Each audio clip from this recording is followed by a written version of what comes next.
Well, howdy there, Internet people. It's Belle again. So today, we're going to talk about Harris, the filibuster, and protecting Americans.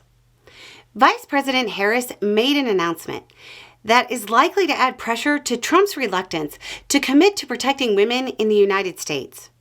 She made the announcement during an interview on Wisconsin Public Radio. For quite some time, Harris has indicated she would support restoring the protections for women that were ripped away when Trump systematically dismantled those protections when he orchestrated an end to Roe. One of the talking points coming from the right was that it didn't matter what Harris said, and there was no reason for Trump to talk about it because any potential legislation would never get through the Senate. They were apparently completely unaware that they were reminding the country that it wasn't just Trump, but the entire Republican Party that is actively denying women their rights.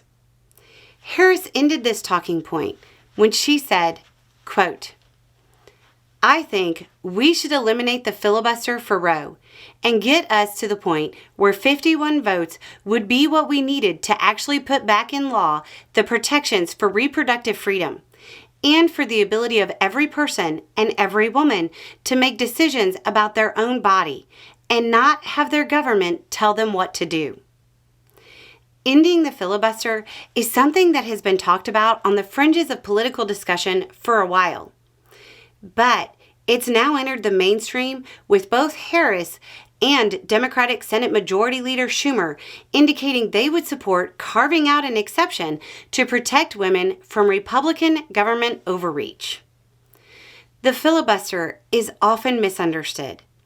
The most important part to know before the conversations really start up is that the filibuster is not a constitutional thing.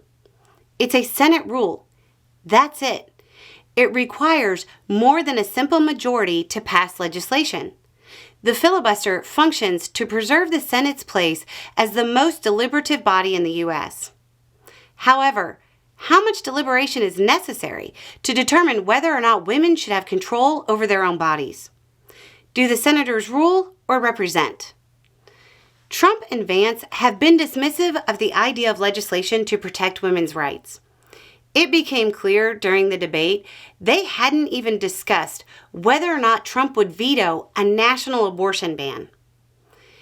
This latest move by Harris puts Trump on the defensive again. He has to either come out in support of ending the filibuster to protect women, or admit he is in support of keeping all of the restrictive bans that have taken place across the country. No amount of Trumpian double talk will help in this case.